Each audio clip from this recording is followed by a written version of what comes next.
Have you ever found yourself in a situation, maybe it's a problem at work or a dynamic in a personal relationship, even a challenge in your community, where it just feels like you're trying everything, but the issue just, well, it won't go away? Yeah, that feeling of being stuck. Exactly. You push one button, and then another problem pops up somewhere else. It's like this never-ending game of whack-a-mole. Mm. What if I told you there's a powerful way of thinking, a different lens, that can help you finally understand why those persistent issues keep coming back? And maybe, just maybe, uncover hidden connections and move beyond those surface-level fixes to create real, lasting change. It sounds almost like you're offering a secret cheat code, doesn't it? But, it's not magic. It's really a profound paradigm shift. It's called systems thinking. Right. It's about moving past that ingrained idea that problems have single, isolated causes. Instead, it's about learning to see the intricate, interconnected web that truly shapes behavior. And that's exactly what we're diving into today. Our mission really is to take you through Steven Schuster's illuminating book, The Art of Thinking in Systems, and pull out the absolute most important insights.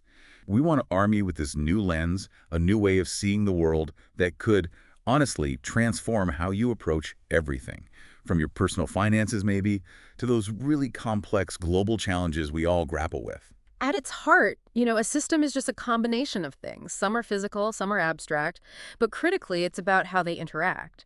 So systems thinking isn't just about passively observing, it's about actively examining ourselves and the world around us, specifically with the purpose of improvement. It really demands a heightened sense of awareness, doesn't it? Of all the forces, big and small, that influence outcomes. Okay, just pause for a moment and think about your own life right now. It's actually a perfect example of a system. It really is. You've got tangible elements, your body, your home, your car, your phone, all that stuff. But then you have these incredibly powerful yet intangible pieces. Your beliefs, your values, your relationships, your physical health, your mental health, your financial standing. All interconnected. Exactly. All these parts are constantly interacting, influencing each other, creating this complex system that is, well, your life. And that's precisely what systems thinking helps you grasp: how these pieces fit together, and crucially, how their interactions create your reality. Now, it's not an overnight transformation. We really need to be clear about that up front. Right, no magic wand. No, definitely not. But it is a powerful framework. It helps you develop better mental habits. And those habits, built up over time, they foster this feeling of strength, capability, resilience.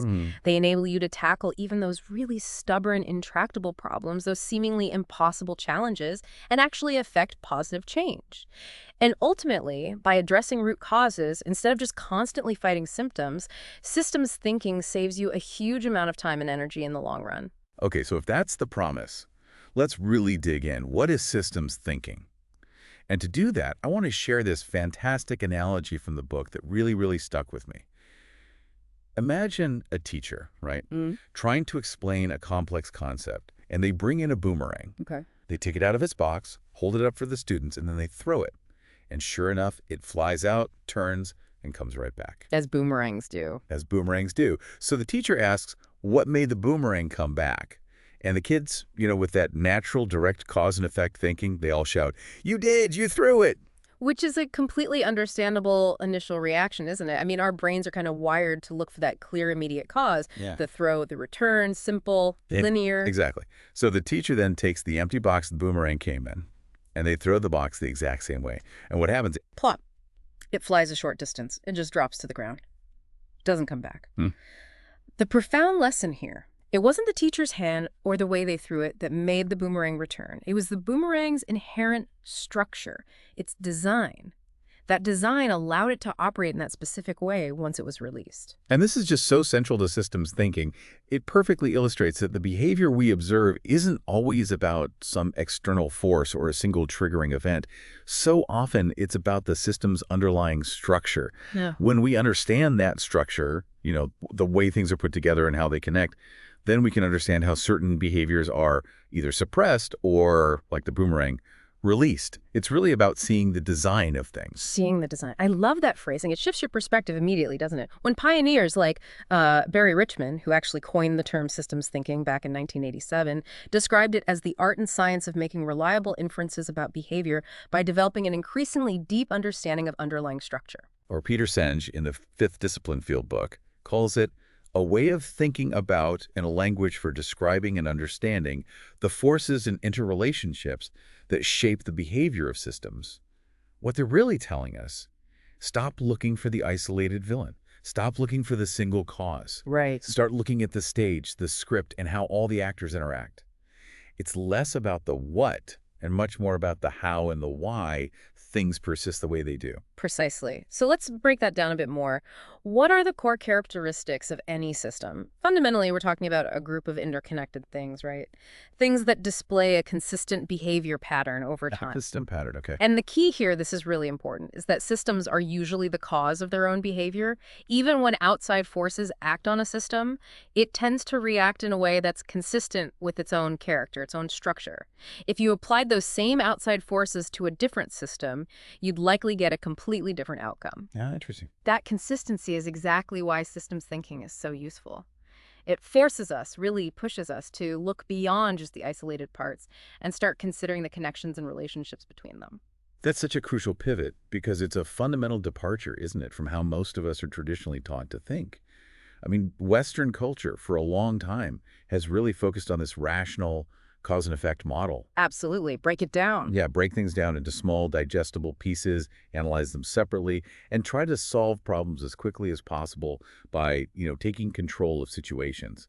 And often, let's be honest, we end up blaming external sources for our problems. And look, this traditional linear approach has certainly been effective for some problems throughout history. Think about finding cures for certain diseases, or dramatically increasing food production, developing mass transportation. Right, major advancements. Huge advancements. These were largely solvable by looking outwards, isolating variables, applying direct force. But the limitations become glaringly obvious when we face what are truly system problems. Like war, or environmental harm, or drug addiction, poverty, chronic diseases. These massive, persistent issues. Exactly. These problems persist despite decades, sometimes centuries, of analysis and technological advances. Why? Because they are deeply rooted in the structure of the systems themselves. No one wants these problems to exist, everyone wants them solved, but they simply won't be until we dig into those underlying system structures. And this brings us right back to that classic definition of insanity, doesn't it? Doing the same thing over and over again and expecting different results. Yep. Linear thinking definitely has its place. It's served us well on countless occasions, like you said. But for these deeply entrenched, complex issues, systems thinking gives us a much more complex and, frankly, more complete picture. The challenge, though, and the book points this out quite starkly, is that it doesn't come easily to most people. It suggests that up to 95% of the population struggles with systems thinking. We often default to that simple cause and effect search. Comfortable, right. Easy to grasp. It is comfortable, but it simply won't give you a complete or accurate view, especially when you're dealing with systemic issues. It misses the bigger picture. But the reward for pushing past that comfort zone is immense. Oh, huge. Systems thinking allows us to reclaim an almost intuitive instinct we have about whole systems, even while we strengthen our ability to understand their individual parts and, crucially, how they interconnect. It empowers us to ask those powerful what-if questions about future behaviors. And it gives us the license, really, to be creative in redesigning systems. This is where truly novel solutions emerge, solutions that would never have crossed our minds, using only a traditional linear approach. It reminds me of another great analogy from the book. Imagine you blindfold a group of children. Okay. And you give them individual ingredients from a gingerbread house. A piece of black licorice, some gumdrops, maybe some gumballs, and a blob of icing. Right, just the separate parts. Just the parts. When they feel the licorice, they might think, oh, this is a pencil. The gumdrops feel like marshmallows. The gumballs could be marbles. And the icing, maybe toothpaste or shaving cream. They're confused, trying to imagine how these totally disparate parts could possibly fit together. With no context. No context at all. And then, the moment their blindfolds come off and they see the actual gingerbread house. Ah, the aha moment. Exactly. Suddenly, everything clicks into place. The parts, the relationships between the parts, the overall, it all makes perfect sense. Without seeing the whole, the complete system, and understanding the relationships between the parts, you can't truly understand the system's purpose or its behavior. This is so central to systems thinking.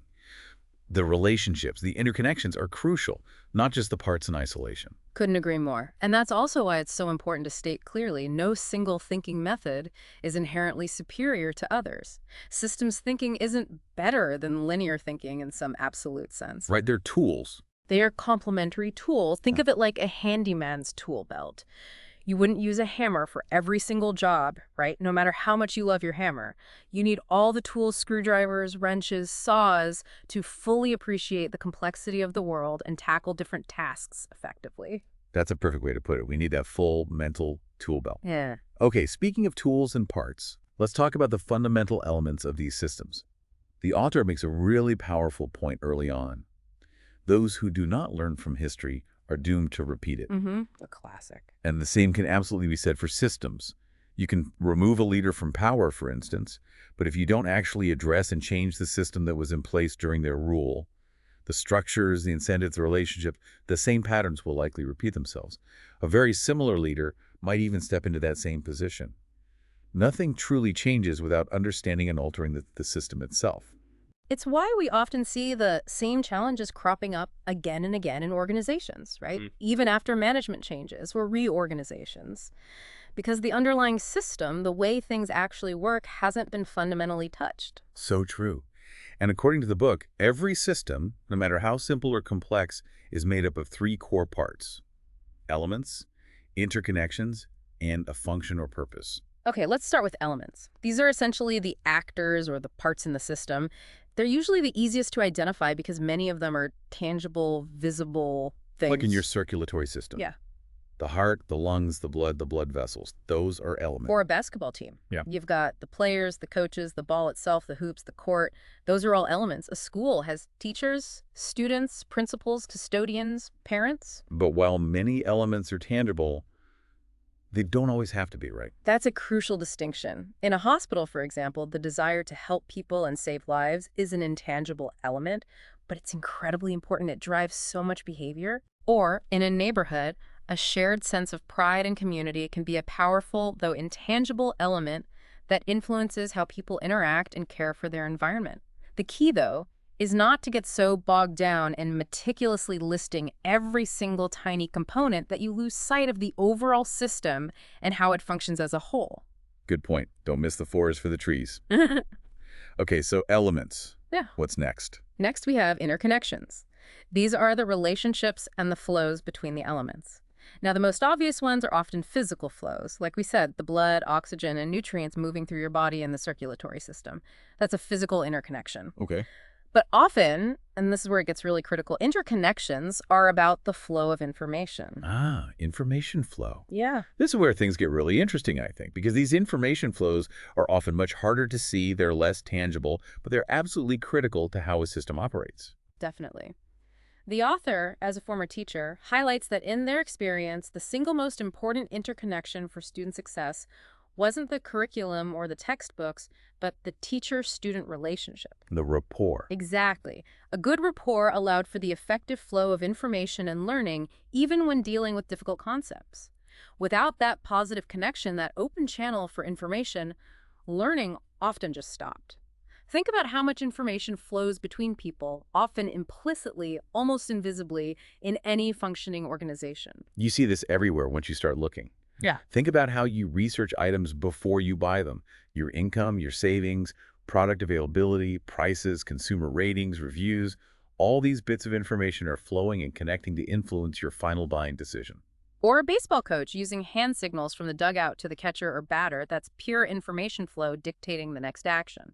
Doctors running tests to gain information for a diagnosis. These are all interconnections at work, often invisible but immensely powerful in shaping outcomes. Okay, elements and interconnections. What's the third piece? The third core part is the system's function or purpose.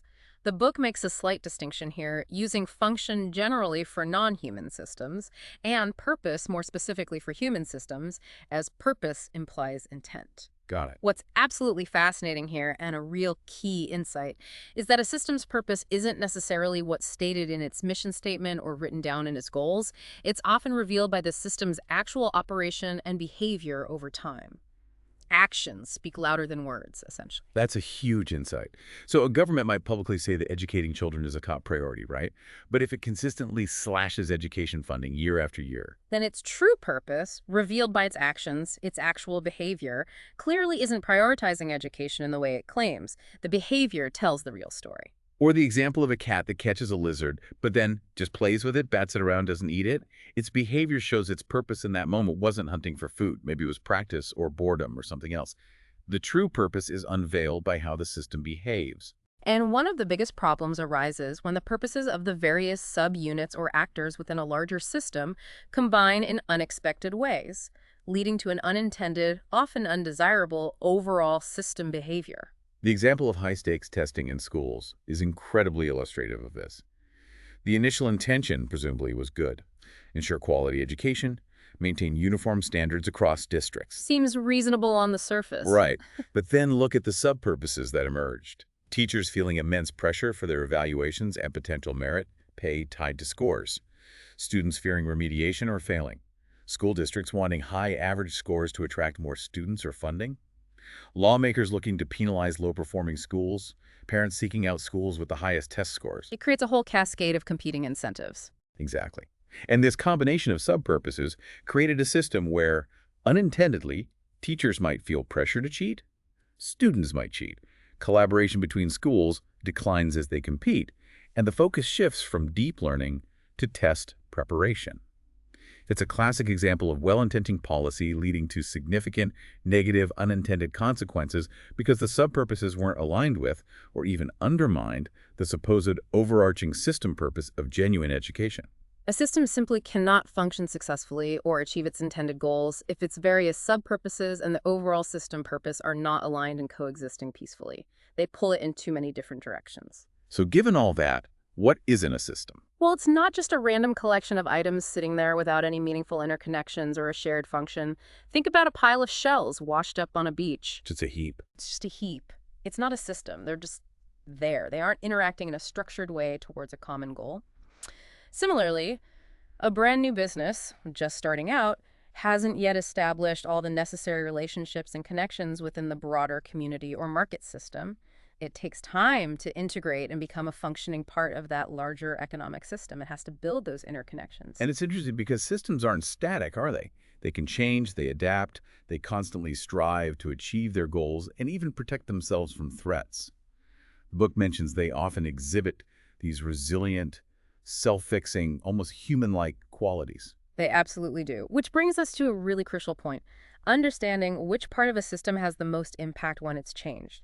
If you sort of mentally play around with how a system would be impacted if you changed each of these core components, elements, interconnections, purpose one at a time, you start to see a clear hierarchy of influence. Right, so changing the elements usually has the least impact on the system's fundamental identity or behavior. Think about a school again. Yeah. Teachers or administrators might leave, new students arrive, old ones graduate. The elements change, but it's still very much a school, right? It still has the same basic objectives and functions. Or think about our own bodies. Our cells are constantly replacing themselves every few weeks or months, but we remain recognizably ourselves. The system's identity largely persists as long as the interconnections and the overall purpose remain relatively stable and strong. Okay, so elements are the least impactful change. What about interconnections? Now changing the interconnections, the rules, the relationships, the information flows, that usually has a much more significant impact. The system might become almost unrecognizable. Like imagine putting the students entirely in charge of running a school instead of the adult administrators and teachers. That fundamentally changes the relationships and rules. Exactly. That would dramatically alter the system's behavior and outcomes.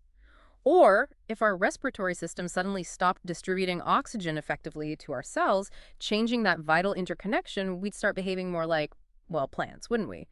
Changing interconnections drastically changes the whole system. Okay, that makes sense. So elements least, interconnections more, Mm-hmm. which leaves purpose or function. And changing the purpose or function, this generally has the greatest impact of all. If a school's primary purpose shifts from educating children to, say, maximizing profit by recruiting only high tuition-paying international students, it becomes a completely different kind of system, even if many of the same teachers and students are initially still there.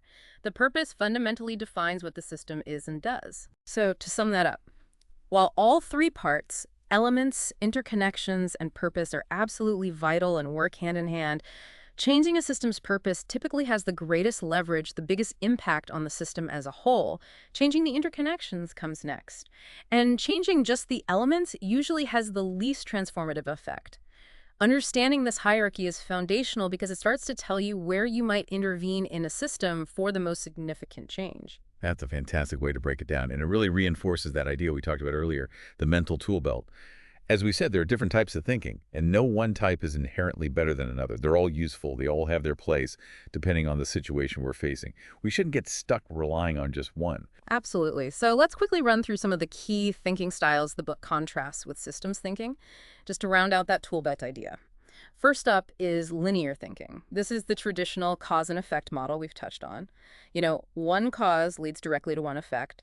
A problem has a single identifiable solution. There's a clear beginning and a clear ending. It seeks that simple, direct, one-to-one connection. And it is helpful for certain kinds of problems, right? Like, my phone battery died. The cause is clear, no power. The effect is clear, phone doesn't work. The solution is clear, charge it. Simple, direct. Or, I overslept. Cause, my alarm wasn't set. Effect, late for work. Solution, set the alarm next time. It's quick, it's easy, and it finds immediate solutions for these kinds of straightforward, simple issues. But its drawbacks are pretty clear too, especially when things get more complex. It doesn't really see or account for complexity.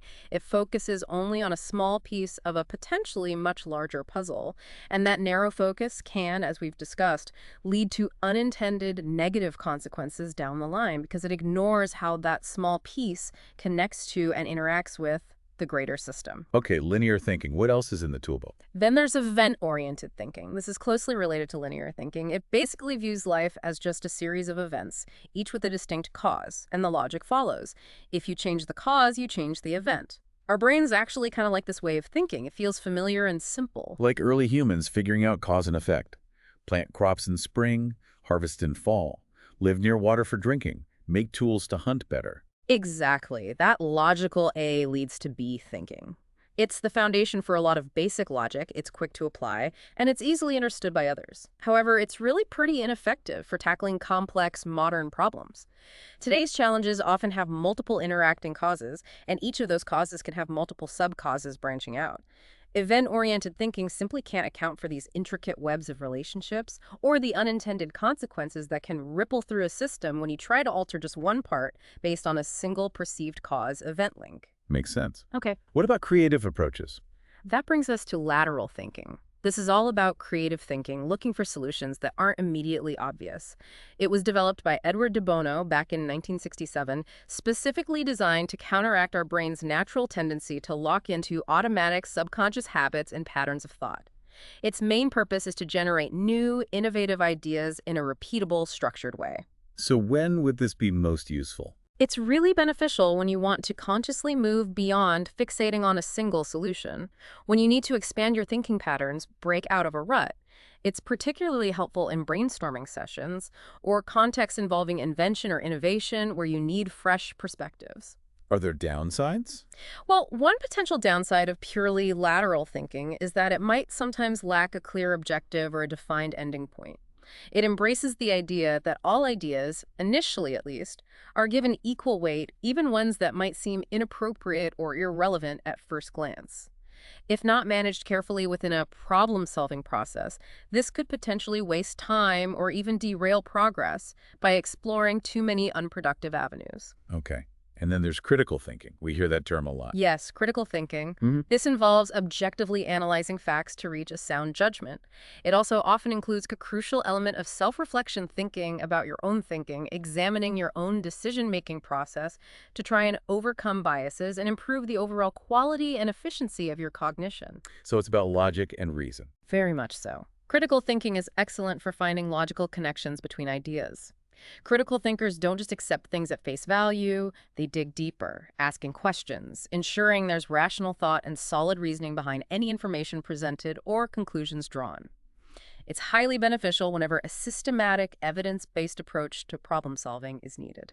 Any caveats there? Just that, like any thinking style, it needs to be monitored to prevent it from going to an extreme. Healthy skepticism is obviously a vital life skill, right? But it should always be grounded in facts and good reason, not just devolve into a default state of opposition or cynicism without substance. Right. Always good to check our own biases. Okay, so that brings us back full circle to systems thinking itself. Exactly. And just to reiterate its core, it's the study and analysis of interconnected parts that are working together, consciously or unconsciously, towards some common purpose or function. It rests on understanding that systems have identifiable characteristics and tend to exhibit consistent behavior patterns over time. And crucially, that changes in one part inevitably impact all the other parts, directly or indirectly. It fundamentally requires understanding those three key components we discussed: the elements, the interconnections, and the overarching purpose or function. And the goal isn't just to understand one system in isolation, is it? No, not at all. The real power comes when you can take that deep understanding you gain from analyzing one system and successfully apply it to other systems, regardless of their level, personal, organizational, societal, or their specific field. And the book actually outlines different levels of systems thinking maturity, which is quite a useful way to think about your own progression on this journey. Maybe we don't need to list all the levels, but what's the general path? Well, it lays out a path from complete unawareness right up to a guru level, which is rarely achieved. But for today, let's maybe focus on bridging that common gap, moving from just knowing the terms, what the book calls shallow awareness, to truly seeing the world through this lens and starting to apply these ideas effectively. Okay, so going from just talking the talk. To walking the walk. Moving towards deep awareness, where you can actually comprehend things like causal loop diagrams and start to genuinely see feedback loops in action around you. And then eventually progressing towards being a novice or perhaps even an expert, where you can actually begin to model systems yourself and use that understanding to help solve complex problems. It's definitely a progression, not an instant light switch moment.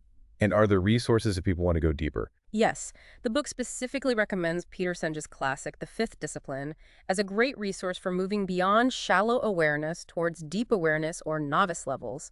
And for those who are really serious about advancing further, perhaps to the expert level, John Sterman's Business Dynamic is often cited as a key text, especially for learning how to actually build simulation models using system dynamics. Got it. So ultimately, the big takeaway here is not to pick a favorite type of thinking and just stick with it religiously. Absolutely not. It's about cultivating that full tool belt, understanding the unique strengths, but also the inherent limitations of each tool: linear, event-oriented, lateral, critical, and systems thinking. Relying on only one way of thinking is really like trying to navigate the world with one eye closed. It inevitably distorts our perception and severely limits what we can realistically accomplish. We need all these ways of thinking to get the whole complex picture. Okay, so with that mental tool belt, now hopefully a bit more stocked, how do we actually shift from those deeply ingrained linear thinking patterns to using systems thinking when we really need it? What's the first practical step? The first step, and this is a really crucial one, is to consciously try and figure out if what you're looking at, the issue that's bothering you, is a true problem, or if it's actually just a symptom of something deeper going on in the system. Problem versus symptom, that's key. It's absolutely key, because linear thinking, as we've discussed, naturally tends to focus on the visible symptoms, staying right there on the surface. That's like going to the doctor when you're not feeling well, right? If the doctor just treats your symptoms, gives you cough syrup for a cough, something for the fever, without finding the real underlying cause of your illness, the actual problem won't be solved. Exactly. And in fact, it might even get worse over time. Plus, you might suffer unintended side effects from this symptom-based treatment itself. The same applies to systems then. Precisely the same. If you take the time, invest the effort to really analyze the system's behavior patterns over time, look at its elements, its interconnections, understand its true purpose, you stand a much better chance of discovering and solving the real problem. And often, when you address the root cause, the symptoms tend to resolve themselves naturally. Okay, that's a great analogy. So how can you tell the difference in practice? How do you distinguish a genuine problem from just a symptom? Well, Jim Olhoff and Michael Wojcicki, who are referenced in the book, offer 8 useful clues. The core insight connecting many of them is this: if your problem feels like that never-ending game of whack-a-mole we mentioned earlier, or if you notice people would rather just complain about it than actually take steps to fix it, you're very likely staring at a symptom, not the root problem. Interesting. Complaining instead of fixing. Yeah, it suggests the real issue lies elsewhere, or perhaps there's a hidden resistance to actually solving it. The other clues point towards things like real system problems having predictable, entrenched patterns. Often there's a hidden comfort, maybe even subconscious, in keeping the problem around because it distracts from deeper issues. Or there might be an emotional barrier preventing people from addressing the real thing. So specifically, if the effort you're putting in seems way out of proportion to the size of the apparent problem, that's a clue. That's a big one. Or if you have the power to solve it but consistently choose not to. If you keep trying to solve it, but it just keeps morphing or reappearing in a slightly different guise. The whack-a-mole effect. Exactly. Or if there's that emotional barrier, that collective unwillingness to even talk about certain aspects of the issue that often signals you're looking at a symptom covering something more sensitive. And of course, the classic whack-a-mole, solving one problem immediately leads to another, very similar one popping up somewhere else. That screams symptom, you're not getting to the core. Okay, so identify symptoms versus problems. What else hinders us? Beyond just identifying symptoms, it's also really crucial to recognize what the book calls the enemies of systems thinking. Olhoff and Walczewski identify 10 common red flags, basically. Statements or attitudes you might hear that signal a limiting, linear mindset is at play, actively hindering a more systemic approach. Oh, I bet we hear these all the time. Like, Oh, absolutely. Number one, let's fix it quick. That immediate rush to action without deep understanding, or just put a Band-Aid on it for now, which is explicitly about masking the symptom and letting the real problem fester. Or how about, we need the budget finalized before the year end, where arbitrary deadlines or financial pressures completely override thoughtful, systemic analysis. Exactly. Others include, we must respond right away. That sense of panic that often leads to rushed, linear solutions without considering consequences. Or the dismissive, who cares, which just kills the curiosity needed for real solutions. What about data? Sometimes people get stuck there. Yes, that's another one. We just need more information. This reflects a dangerous belief that simply gathering more data will somehow automatically solve the problem without the necessary analysis, synthesis, and action, or the discouraging put-down, you are overthinking things, which effectively shuts down attempts to stretch beyond comfort zones and engage in more complex analysis. And what about turf wars or conflict avoidance? Definitely enemies too. Forget the rest of the organization. We have to take care of ourselves first. This fosters win-lose scenarios and internal competition, the exact opposite of the win-win systemic solutions we should be seeking. Think about fighting over the last piece of dessert versus figuring out how to share or get more. Or school departments fighting over budget scraps instead of collaborating. Makes sense. Then there's, we don't want any conflict. This leads to avoiding the root problems just to maintain an artificial sense of peace. Think about avoiding sensitive political discussions at Thanksgiving just to keep things calm on the surface while underlying tensions remain. We've all been there. And finally, we will do it this way. This is where individual will or authority imposes a solution, stifling collaboration, diverse perspectives, and potentially more innovative systemic thinking. Like an administrator making a decision that ignores all the input from a committee that studied the issue. These are all alarm bells signaling that linear, non-systemic thinking is dominating. It's important to acknowledge, though, that starting to think in systems can feel, well, a bit unstructured and maybe even overwhelming at first, can't it? Oh, absolutely. You might feel a certain trepidation, a hesitation about taking action when you realize you don't fully know what the ripple effects of your proposed solution might be across the entire system. Yeah, that uncertainty. That uncertainty is perfectly normal. It's a natural part of engaging with complexity. But that feeling will ease with practice as you get more comfortable navigating these dynamics. It's definitely not easy, especially at the beginning, but as the book emphasizes repeatedly, the payoff is absolutely worth the initial challenge. Okay, great. So now that we've grasped the core concepts, elements, interconnections, purpose, and we're aware of common pitfalls like focusing on symptoms or falling prey to those enemies of systems thinking, let's dive into understanding system behavior on an even deeper level. We know systems are more than their parts. Interconnections often involve information flow, purpose is critical, and structure drives behavior over time. But Danelle Meadows, another giant in this field, identifies additional crucial parts: stocks and flows. Yes, stocks and flows are fundamental building blocks for understanding system dynamics. A stock serves as the foundation, the accumulation within any system. It can be something physical, like the amount of money in a bank account, the inventory in a warehouse or the volume of water in a reservoir. But it can also be intangible, like the level of trust in a relationship, the accumulated knowledge in a team, or the public's attitude towards a policy. So it's like a quantity of something at a point in time. Exactly. But it's not static. Stocks change over time, and they change based on the impacts of flows. Think of a stock as a snapshot, a current measurement or level that reflects the history of the changing flows in and out of it. Okay, so flows are what change the stock. Precisely. Flows are the actions, the rates of change, that impact the stock level in a system. These could be successes or failures accumulating, purchases adding to inventory or sales depleting it, deposits increasing a bank balance or withdrawals decreasing it, population growth adding to a stock or decline reducing it. They are the activities, the rates, that cause the stock to either increase or decrease over time. So there's a direct relationship between them. A very direct and fundamental relationship. If the total inflows into a stock are greater than the total outflows from it, the stock level increases. If the outflows are greater than the inflows, the stock level decreases. And if the inflows exactly equal the outflows, the stock level remains unchanged. This state is called dynamic equilibrium. Dynamic equilibrium. Okay. And this means, importantly, that you can increase a stock level in two ways, either by increasing the rate of its inflow or by decreasing the rate of its outflow. And the reverse is true for decreasing a stock. Stocks also provide a kind of buffer or security barrier within a system. They can absorb short-term shocks or fluctuations in flows, allowing inflows and outflows to operate somewhat independently for a period. Let's use some examples to make this really concrete.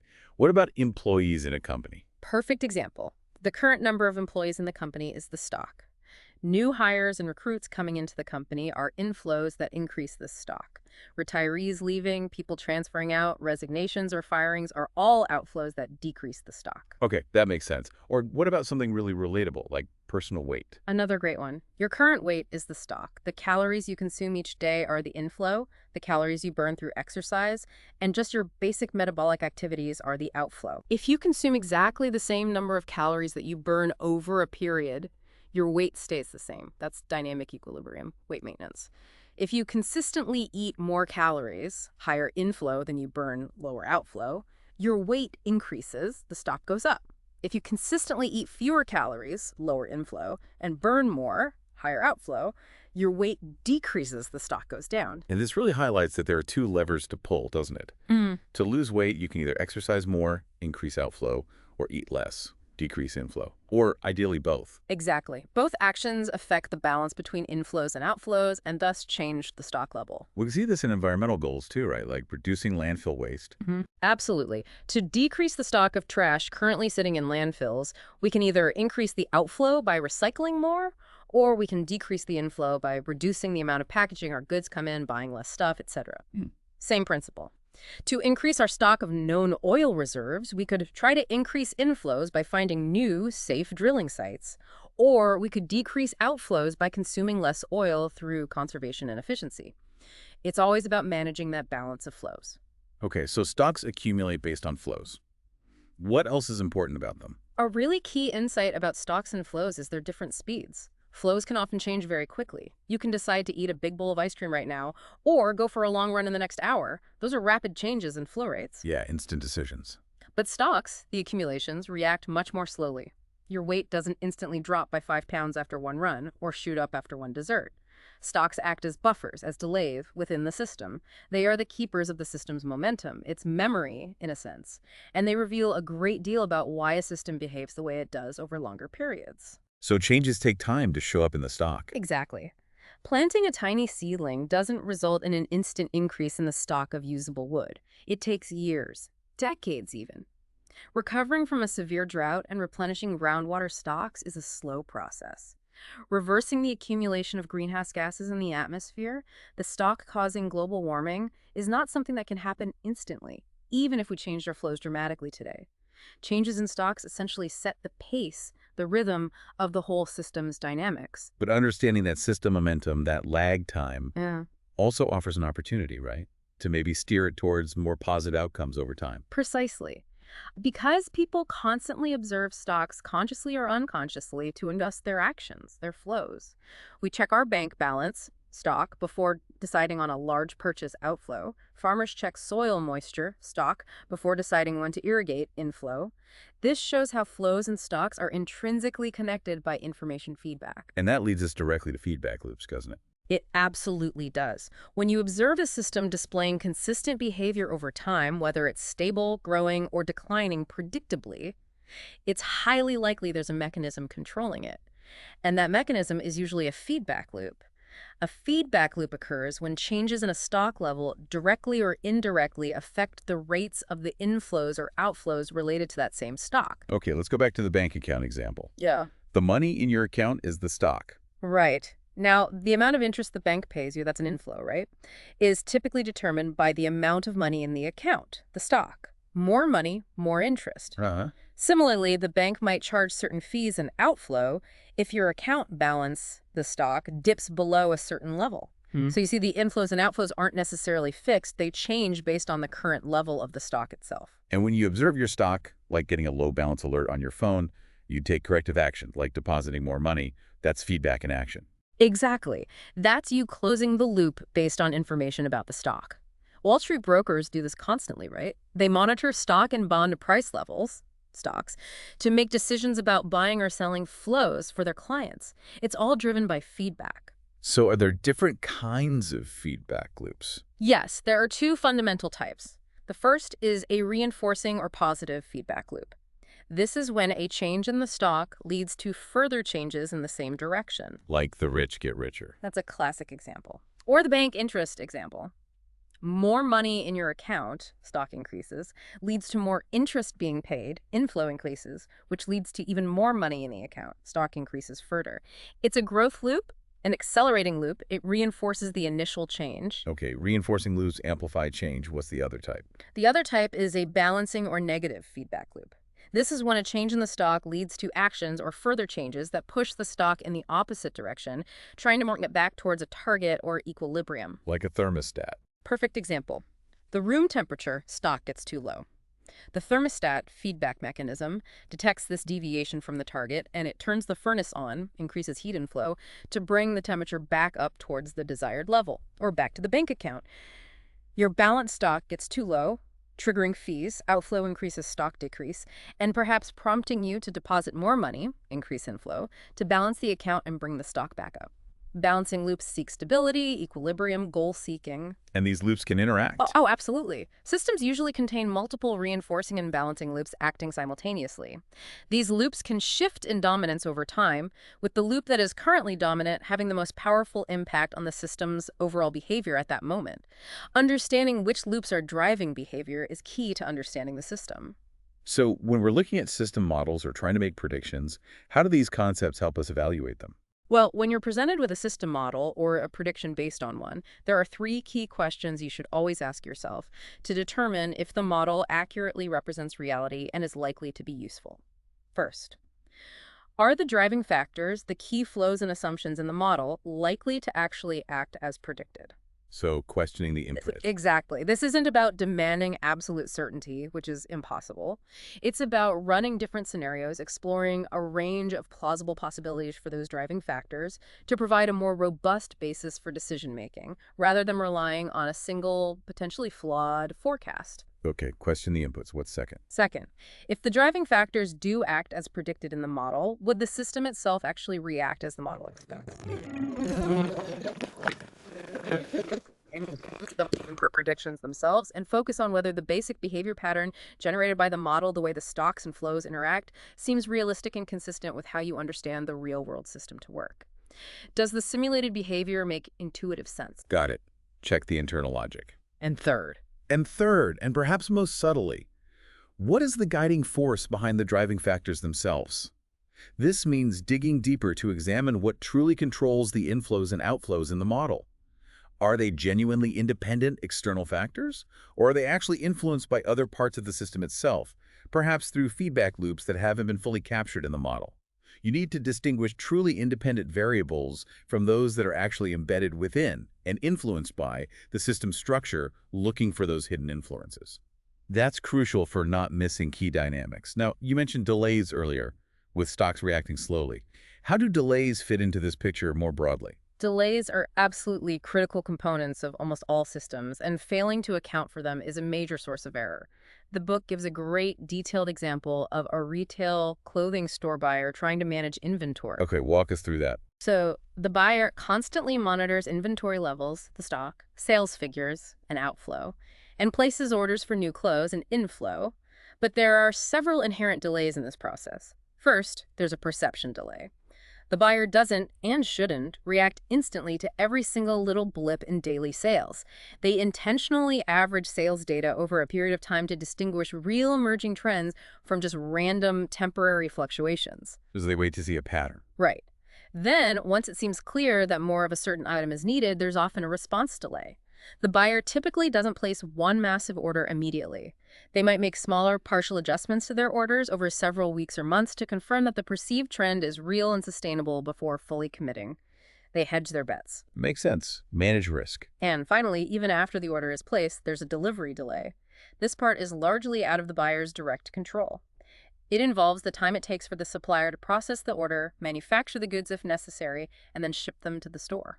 So perception, response, delivery, multiple lags. Exactly. All these different delays in perceiving the need, in responding to it, and in the physical delivery mean that even very experienced systems thinkers, like seasoned inventory managers, inevitably make mistakes. Adjustments are constant because there's always a slight delay between getting information, making a decision, and seeing the actual impact of that decision on the stock level. You're always chasing a moving target to some extent. And this interconnectedness, these delays, they don't just exist within one store, do they? Not at all. That store's orders directly impact the supplier's production schedules. The supplier's decisions impact their suppliers, and so on. These interactions, combined with all the inherent delays, ripple outwards, creating broader business cycles and affecting the economy as a whole. Many systems are deeply interdependent, each adding their own delays, decisions, and feedback loops into the larger mix. It truly is a complex dance of interconnectedness unfolding over time. Wow. Okay, so we've covered a lot of ground. What systems are, their core elements, how stocks, flows, and feedback loops drive their behavior over time, the importance of delays. Now, let's tackle a really important part. Common system errors or traps, and crucially, how we might navigate or overcome them. As the book rightly acknowledges, thinking in systems isn't easy, and errors will occur. But recognizing and overcoming these common patterns is how you become a much stronger, more effective systems thinker. Absolutely. And one of the most pervasive and frustrating system errors is something called policy resistance. This happens when those balancing feedback loops we talked about, the ones that normally stabilize systems and maintain the status quo, become so powerful and entrenched that even well-intentioned innovative solutions or policy fixes completely fail to change the system's fundamental behavior patterns. It's like the system is just stuck in a deep, unchanging rut, resisting all efforts to nudge it in a new direction. Can you give an example? The U.S. public education system is often cited as a prime example of policy resistance. Think about it. Despite decades of reform efforts by multiple presidents from the Elementary and Secondary Education Act way back through No Child Left Behind to the Every Student Succeeds Act involving countless different policies like increased standardized testing, school choice initiatives, charter schools, various funding formulas, many of the core problems and systemic behavior patterns seem to persist largely unchanged. Yeah, it often feels like we're rearranging deck chairs. That's a good way to put it. That feeling of immense effort yielding very little fundamental change. That's often policy resistance at work. We see it in many other complex areas, too. Criminal justice reform, efforts to combat drug addiction, alleviating poverty, providing affordable health care. Enormous amounts of time, energy, and money have been poured into these issues, yet the desired results often remain elusive. The system just seems to snap back to its old ways. So what's the root cause? Why does this happen? Often, the root cause is that the various subsystems and individual actors within the larger system, like different government agencies, interest groups, individuals, have their own goals, incentives, and perceptions that may not be fully aligned with or may even actively conflict with the stated overarching goal of the larger system. This internal competition and misalignment pulls the system in multiple directions simultaneously, leading to gridlock, stagnation, or ineffective oscillation. Everyone is pulling hard, but because they're pulling in different directions, the system as a whole doesn't move forward significantly. Okay, so it's like internal tug of war. How do you overcome something like that? It sounds really difficult. It is really difficult. The book outlines a few potential approaches, though some are much more advisable than others. One approach, which can often result in unimaginable tragedy, is trying to simply overpower the resistance through sheer force or authority. That sounds risky. Extremely risky. The example given is Nicolae Ceausescu's regime in Romania back in 1967. Desiring a significant population increase, the government abruptly made abortions and the use of contraceptives illegal for most women. The immediate effect: the birth rate tripled almost overnight. So it worked in a narrow sense. In a very narrow, brutal sense, yes. However, the people resisted this policy deeply and profoundly. Despite the ban, women resorted to dangerous, illegal abortions, which tragically caused the maternal mortality rate to triple as well. Furthermore, many children born from these unplanned pregnancies were abandoned, filling state orphanages and creating a lost generation. This horrific outcome, where people resisted the policy at great detriment to themselves and countless children, exemplifies policy resistance. The system fought back against the imposed goal. This tragic situation only ended violently when the government was eventually overthrown and the ban was repealed. It stands as a stark warning about the dangers of trying to force a complex human system against its inherent human will and values. Okay, so brute force is usually a terrible idea. What's a better approach? A second, generally more effective approach is described as calming down as a reaction. This involves consciously recognizing when policies are clearly ineffective and choosing to give up on them, redirecting that energy elsewhere. It's like being in that tug of war. If one side intentionally eases the tension, stops pulling so hard, the other side might ease up too. This can create a pause, an opening, to actually study the feedback loops driving the resistance more carefully and perhaps find possibilities for genuine win-win solutions rather than just continuing the futile struggle. Can you give an example of that calming down? Hungary provides an interesting, if partial, example related to birth rates again. Concerned about its low birth rate, the government, instead of trying a coercive approach like Romania's, chose a calmer path.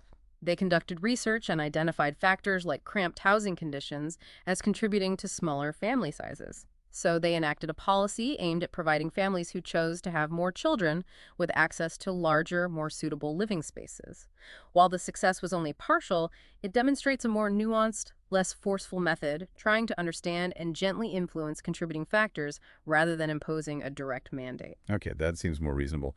Is there any better way? Yes. The book argues that the most successful and transformative way to overcome policy resistance is by finding a common goal that everyone within the system can genuinely identify with and work toward together. This involves uniting the goals of all the different subsystems and actors around a shared, higher purpose.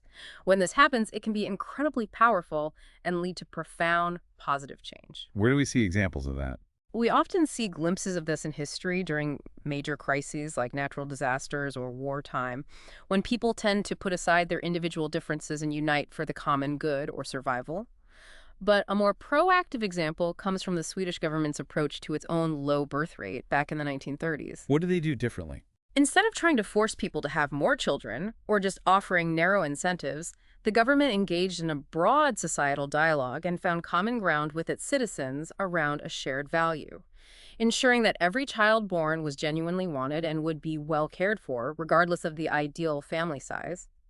Based on this shared goal, they implemented a comprehensive set of policies, providing free access to contraceptives and safe abortions to help ensure children were wanted, investing heavily in high-quality education and healthcare for all children, offering financial support to needy families, and providing free obstetrical care.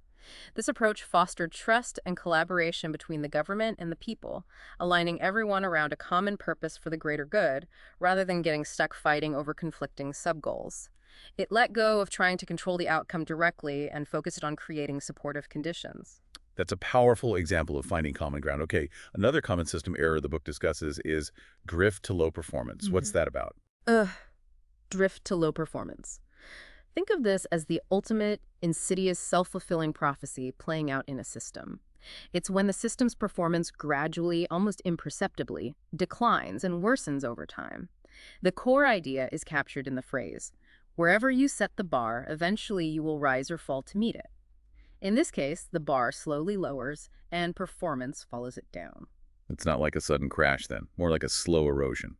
Exactly. It's a slow, subtle erosion of standards and results. Have you ever tried to lose weight, but deep down you were already convinced you couldn't succeed? You might find yourself actually gaining weight despite being on a diet, or starting an exercise routine but already expecting it to fail after a few weeks. That's the personal version. It applies just as much to organizations. Think of restaurants where the customer service quality slowly declines over years, or businesses whose stock prices just seem to drift downwards without any single major catastrophe. These are often systems operating in a state of gradual decline, a drift to low performance. So how does this mechanism actually work? Why does the bar get lowered? It typically happens through a flawed balancing feedback loop. The loop should work like this. You compare the system's actual current state or performance against the desired goal or standard. If there's a gap, you take corrective action to close that gap and bring performance back up to the standard. That's the ideal. Okay, makes sense. But in drift to low performance, the perception of the system's current state becomes overly influenced by past poor performance or negative expectations.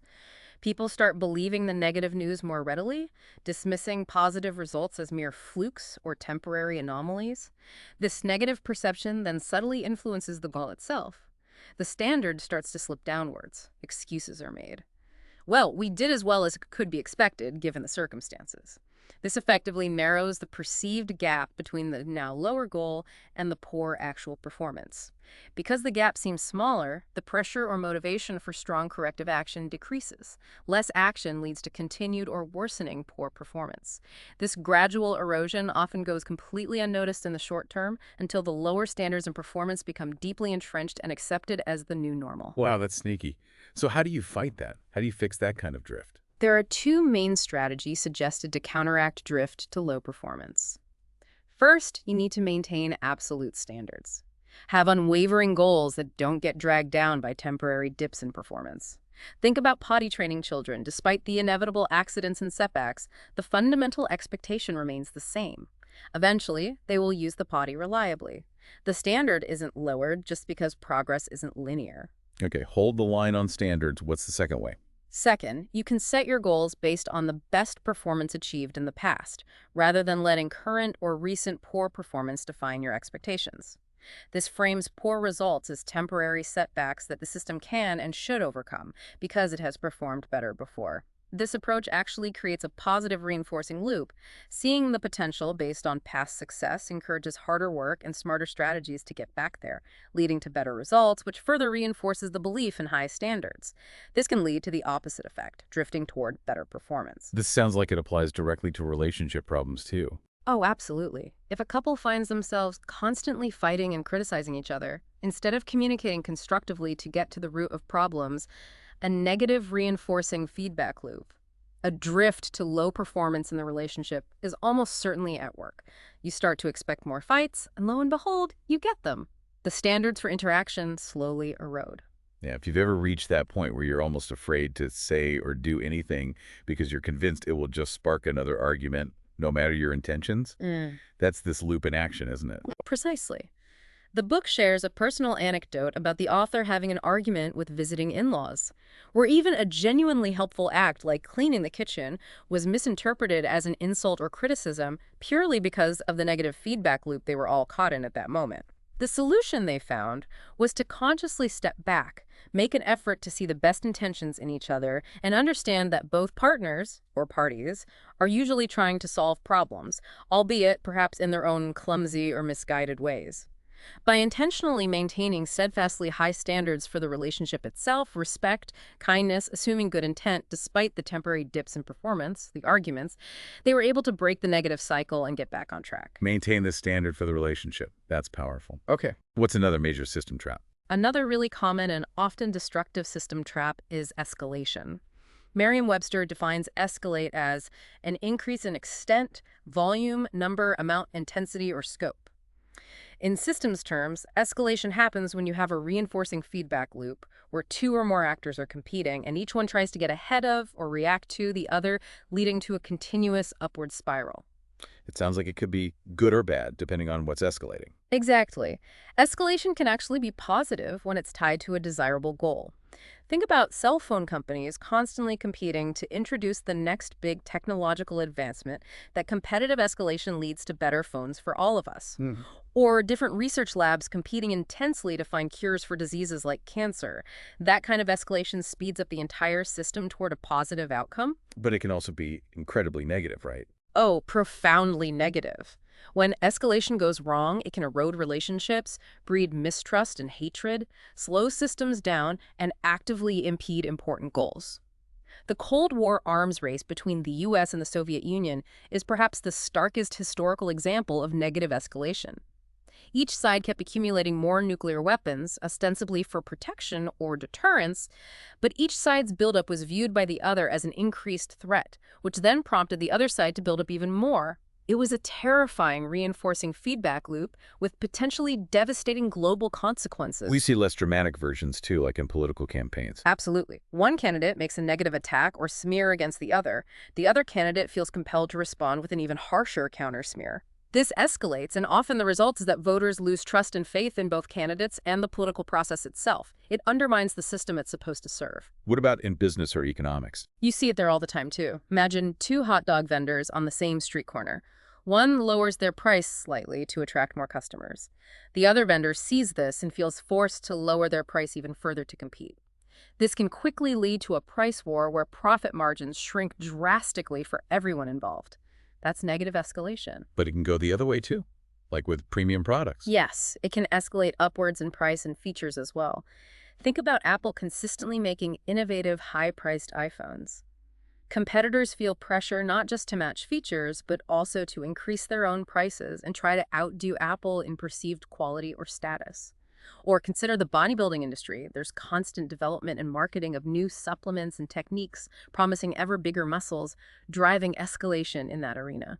It's like that old saying, keeping up with the Joneses, but maybe it's more like trying to get ahead of the Joneses. Exactly. The driving force in escalation is often not just matching the competitor, but surpassing them, getting that perceived edge. So when does this kind of runaway escalation end? It can't go on forever, can it? No, exponential growth, whether it's in arms, prices, or muscle mass, cannot be maintained indefinitely in any real-world system. Eventually, resources run out, costs become prohibitive, or the system reaches some other breaking point. One or both of the competing actors will eventually falter or be forced to change course. So how do you break out of a damaging escalation loop? There are generally two main ways. One is through intentional reduction, sometimes called unilateral disarmament. This involves one party deliberately choosing to reduce its own stock or performance level, cutting its arsenal, lowering its price, toning down its rhetoric in the hope that the competitor will see this as a de-escalation signal and follow suit. It's definitely risky, as it might leave you at a short-term disadvantage if the other side doesn't reciprocate, but it can be effective if you can withstand that potential short-term vulnerability. What's the other way? The other, often more stable way is through negotiated disarmament or agreement. This usually requires major structural changes to the system itself, creating new balancing feedback loops like treaties, regulations, or mutually agreed upon rules of engagement that actively work to keep the competitors in check and prevent the escalation from restarting. This is often difficult to achieve, requiring trust and complex negotiations, but it's generally a better long-term solution than remaining locked in constant destructive escalation. It's worth taking a moment, maybe for you listening, to think about your own life or historical events you know. Can you identify examples of escalation, positive or negative, and how might those loops have been broken? Or how could they be broken now? That's a great reflective question. Okay, and that leads us naturally to another really big fundamental question that systems thinking sheds light on, something that has undoubtedly crossed everyone's mind at some point. Why do the rich seem to get richer? The book dives right into this, explaining it as a classic system trap known as success to the successful. Yes, this is a powerful and often disheartening system archetype. The core idea is exactly what it sounds like. Initial success, wealth, or privilege tends to generate more success, wealth, privilege, and often crucial insider information or access. When someone wins a competition or achieves an advantage, they often receive a reward. Maybe it's money, better equipment, more resources, enhanced reputation, granted access, which then gives them a distinct advantage to compete even better or more easily the next time around. This creates a potent reinforcing feedback loop where the winners tend to keep winning, accumulating more advantages, while the losers tend to keep losing, falling further behind. The board game Monopoly is almost a perfect simplified illustration of this, isn't it? It really is. Everyone starts out notionally equal, with the same amount of cash. But as soon as one player manages to acquire a few properties, especially in a valuable color group, and starts building houses or hotels, they begin generating significant rent income. This income allows them to buy even more properties, build more hotels, further increasing their income and making it nearly impossible for the other players who are now paying them rent to catch up. It's a clear reinforcing loop where initial success breeds more success, eventually leading to one player dominating the game. We see this in real life too, like with dominant college football teams. Absolutely. Teams that consistently win tend to get much more national television exposure. This expands their fan bases, boosts merchandise sales, increases donations, and attracts more top-tier recruits who want to play for a winner. More visibility means more money from tickets, TV deals, and alumni donations. This allows them to hire the best coaches, build the absolute best training facilities and stadiums, and that in turn helps them entice the very best high school players to join their program, which reinforces their ability to keep winning. It's a classic success to the successful feedback loop in action. And this isn't just limited to human systems, right? Nature has its own version. Yes. Biologists call it the competitive exclusion principle. It states that two species competing for the exact same limited resources in the same ecological niche cannot coexist indefinitely. Eventually, one species will inevitably prove to be slightly more efficient at reproducing or utilizing those resources. This gives it a small initial advantage. That advantage allows its population to grow faster, consuming more resources, further increasing its advantage, and eventually dominating the niche. The weaker, less efficient species is typically forced to move elsewhere, adapt to use different resources, or face local extinction simply because the dominant species uses up all the available food or space. The winner takes all. It's interesting, the book mentions Karl Marx observed something similar in capitalism. Yes, for all the controversies surrounding his work, one of Marx's notable observations about capitalism was that unchecked competition, ironically, could actually lead to the elimination of competition itself. He argued that a business that becomes slightly more efficient, perhaps through better technology, smarter investments, or economies of scale, gains an advantage. It generates more profit, which it can then reinvest to further improve its efficiency, expand its operations, and rapidly corner the market, potentially driving less efficient competitors out of business entirely. And we've certainly seen tendencies towards consolidation in many industries in the U.S., haven't we? Like the auto industry being reduced to essentially 3 major domestic players for a long time. Or many big cities ending up with only a single major daily newspaper. Or all the mergers in the telecom industry. Exactly.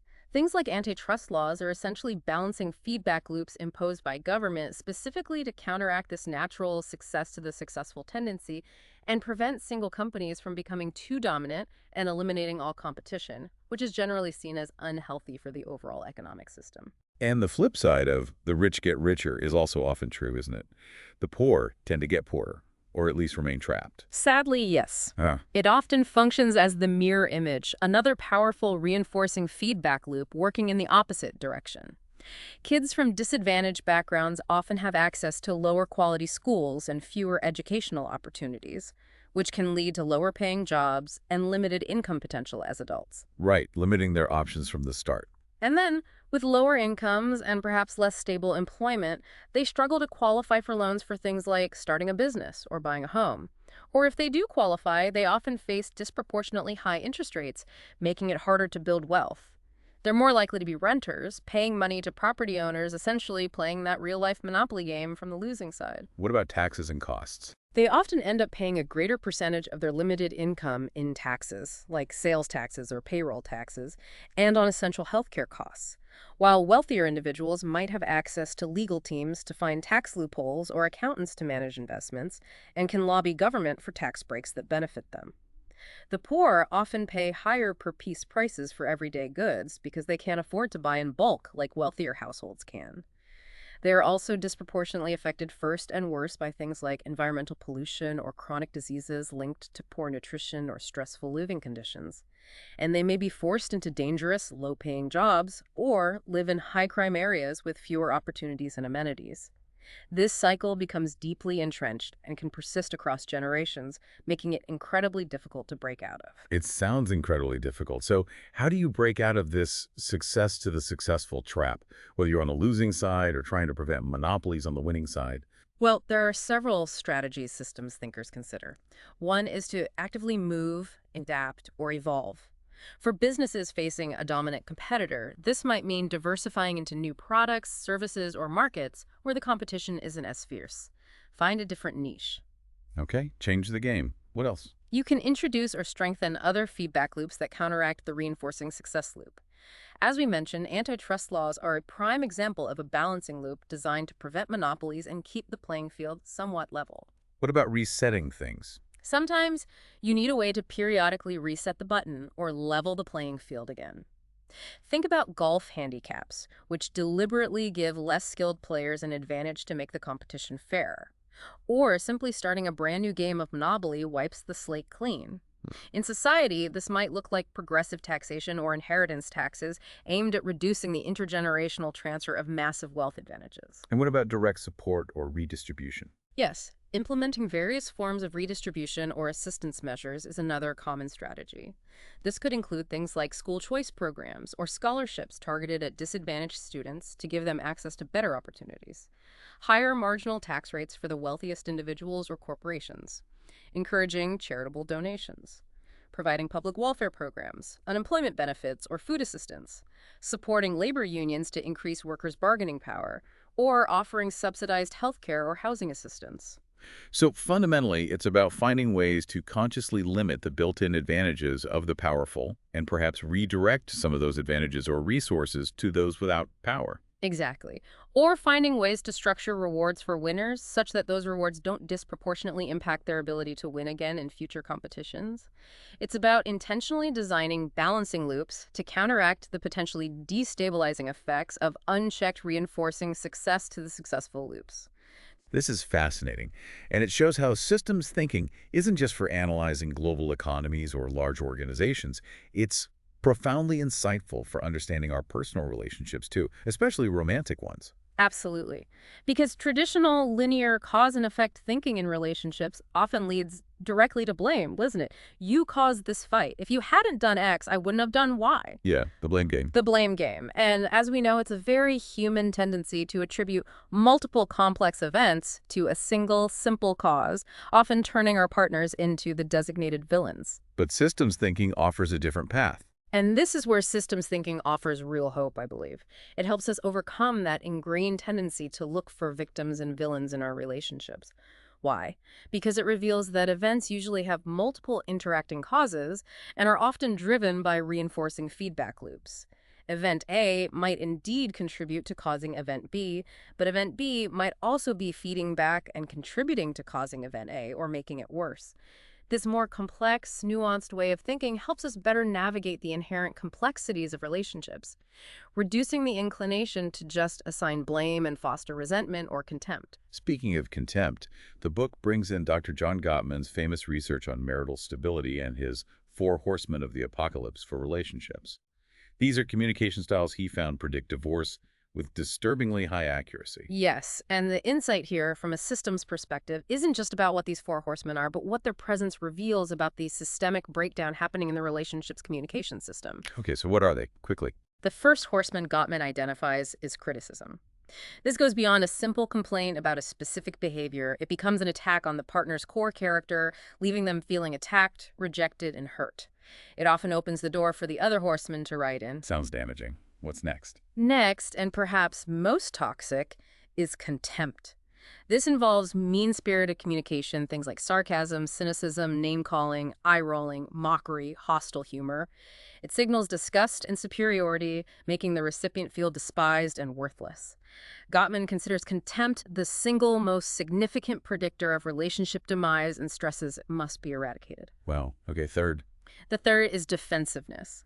This is that common reaction where we make excuses, play the innocent victim, or cross-complain when we feel attacked or criticized. It often involves shifting blame back onto the partner. Well, I wouldn't have done that if you hadn't. It dismisses the partner's concerns and just entrenches the negativity. And the last one. And finally, stonewalling. This is when one partner, usually feeling overwhelmed or flooded by the negativity, completely shuts down and withdraws from the interaction. They might stop responding, turn away, get busy with something else, refusing to listen or engage. This makes communication and resolution utterly impossible. These four communication styles are essentially powerful negative feedback loops that corrode trust and intimacy and must be consciously replaced with more positive, constructive loops for relationships to thrive. So how does systems thinking specifically come to the rescue here, beyond just identifying these bad patterns? Well, it first helps by stopping those feelings of helplessness or hopelessness that often arise from simplistic cause and effect thinking. For instance, thinking, we're fighting more, therefore my partner must have fallen out of love with me. That's a linear conclusion that ignores the system Right, dynamics. it could be many other factors. Exactly. When you start to view your relationship as a system, with both partners acting as feedback loops within it, you can begin to analyze the shifts and dynamics more objectively. You can look for external feedback loops that might be impacting the relationship, like stress from work, financial worries, health issues, problems with communication itself. Ideally, the roles shift. Ideally, yes. In a healthy system, the dominance in certain feedback loops might shift back and forth between partners naturally, allowing them to support each other through different challenges. Importantly, relationships, like all living systems, change over time. This change is inevitable. Healthy relationships accept this reality. You can't realistically expect your partner or the relationship dynamic to remain exactly the same as it was years ago. And what about understanding each other? If the dynamics start to turn negative, often a gap begins to form between how much each partner feels understood by the other and how much they expect or need to be understood. Recognizing this growing gap in understanding and actively working to close it through better communication, empathy, quality time is crucial to prevent that negative reinforcing loop from taking hold and spiraling downwards. The book mentions the honeymoon phase ending as a potential trigger for this gap. Yes, the initial phase of a relationship often involves a unique cocktail of chemicals and pheromones. When that naturally fades, it can sometimes create a gap if the deeper connection hasn't been built. Systems thinking encourages partners to be intentional about creating ongoing opportunities and rituals that reinforce commitment, intimacy, and understanding, like regular date nights, shared activities, open communication, to consciously fill that potential space and keep the positive loop strong. So approaching your relationship from the systems perspective has real benefits. Absolutely. It generally reduces the opportunity, and perhaps even the inclination, to take things so personally or to automatically assign blame to your partner. You start to realize that your partner isn't necessarily solely to blame for every issue. Often, many small interacting system changes and external pressures are at work. Which should make finding solutions easier. It can make you much more efficient and effective in finding real solutions because you're better equipped to spot and fill those understanding gaps and to identify the true underlying problems instead of just reacting to the surface symptoms, like the fighting itself. It helps you avoid those automatic negative assumptions and cultivate resilience in the relationship, knowing that change is constant and challenges are opportunities to strengthen the system, not just indicators of failure. And it reminds us that we bring our own systems into the relationship too. Critically important. Remember, no one partner is solely to blame for everything. Our own individual system, our internal physical health, our external physical environment, our internal emotional state, our external emotional relationships with friends, family, kids, and our mental factors, beliefs, self-awareness, stress management, past experiences. All of these must be functioning reasonably well individually before our collective relationship system can truly thrive. We need to manage our own stocks and flows, too. The book shares a really powerful story about this, about a couple who actually divorced. Yes, a story about the author's brother and sister-in-law. They experienced significant marital problems. The husband felt overworked and unappreciated. The wife felt resentful and ignored, leading to a destructive blame game. This ultimately led to divorce. However, after a few years apart, involving significant self-reflection and counseling for both, they came to understand the multiple contributing factors, the systemic issues that went far beyond simple blame of the other person. They remarried, understanding the system better, and have apparently been happy for many years since. It highlights beautifully how relationship problems, viewed through a systems lens, can actually become opportunities for new beginnings and stronger connections if you're willing to seek long-term, systemic solutions instead of just blaming the other person. That's a really hopeful note. Okay, so as we start to wrap up this deep dive, let's try to recap this profound paradigm shift that is systems thinking. It really is more than just another problem-solving method, isn't it? It's almost a guiding philosophy for how we approach our lives, our work, our relationships, the world at large. Fundamentally, it involves recognizing and accepting that our choices and actions often have unintended consequences rippling through interconnected systems. And that requires more careful, deliberate thought than simple linear reactions allow. So the systems thinking process itself, at its core, involves what steps? It generally involves, first, observing data and events carefully.